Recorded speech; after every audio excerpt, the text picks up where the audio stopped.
السلام علیکم عزیز طلبہ اور اساتذہ کرام، استقبال ہے آپ کا ہمارے یوٹیوب چینل اردو اسکول پر۔ میں انصاری محمد حسنین، معلم، Rais high school and junior college Bhiwandi, آپ کا استقبال کرتا ہوں۔ آج ہم اردو قواعد کے کچھ انتہائی بنیادی تصورات دیکھنے والے ہیں، جس کو دیکھنے کے بعد آپ کو اردو قواعد آسان محسوس ہونے لگے گا۔ تو چلیے ہم لوگ اپنا اردو قواعد کا سبق شروع کرتے ہیں۔ اس سے پہلے اگر آپ چینل پر نئے ہیں تو چینل کو سبسکرائب کر لیجئے اور بازو میں بنی بیل آئیکن کو بھی ضرور دبا دیجئے تاکہ ہمارے نئے ویڈیوز سب سے پہلے آپ کے پاس آ سکیں۔ آج کے ویڈیو میں ہم اردو قواعد کے انتہائی چھوٹے چھوٹے لیکن بہت ہی بنیادی تصورات کو دیکھنے والے ہیں۔ سب سے اہم جو پہلا تصور ہے وہ ہے حرف۔ جی ہاں، ہا کے اوپر زبر ہے۔ بعض طلبہ اور کچھ لوگ اس کا تلفظ حرف کہتے ہیں، لیکن اس کا تلفظ صحیح ہے حرف۔ حرف کسے کہتے ہیں میں آپ کو عام زبان میں بتاتا ہوں۔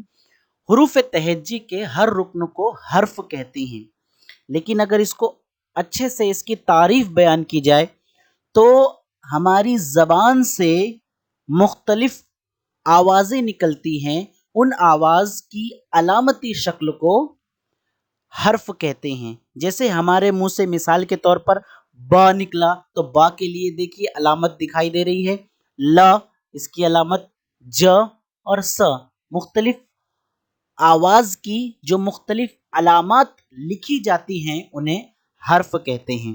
اور حرف کی جمع حروف ہے، یہاں پر ہا کے اوپر پیش آئے گا حروف۔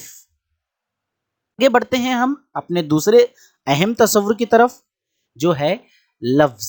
دیکھیے لفظ کسے کہتے ہیں؟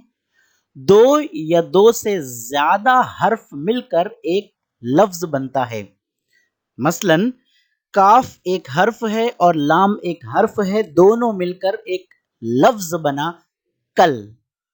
اسی طریقے سے بہت سارے حروف مل کر ایک لفظ بھی بن سکتے ہیں، دو کے بجائے تین حرف مل کر، چار حرف مل کر، اور لفظ کی جمع الفاظ ہوتے ہیں۔ تو ہم الفاظ کی قسمیں دیکھنے والے ہیں، یعنی کچھ الفاظ ایسے ہوتے ہیں جن میں دو حرف ہوتے ہیں، کچھ الفاظ میں تین حرف ہوتے ہیں۔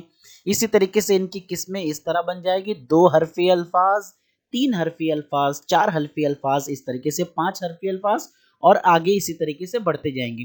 تین حرفی الفاظ کو سے حرفی الفاظ بھی کہا جاتا ہے۔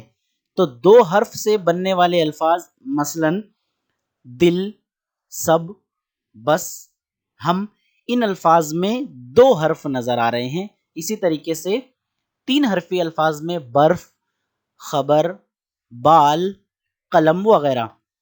چار حرفی الفاظ میں برتن، ساحل، کلاس اور جادو، ان تمام میں چار حرف ہیں۔ اور آخر میں اسکول، ارمان، سلطان اور قیامت۔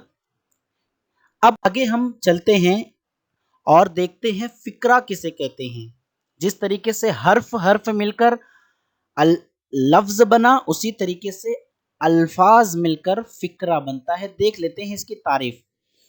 تو الفاظ کا ایسا گروہ جس سے کوئی بات مکمل واضح نہیں ہوتی، اسے فقرہ کہتے ہیں۔ یعنی الفاظ کا کچھ مجموعہ یا گروہ جس سے مکمل معنی نہیں نکلتا، اسے ہم فقرہ کہتے ہیں۔ جیسے مثال کے طور پر دادی کی دوا ہے، تو یہ الفاظ کا مجموعہ، لیکن دادی کی دوا کو کیا کرنا ہے، کوئی بات مکمل واضح نہیں ہو رہی ہے، اس لیے وہ فقرہ ہے۔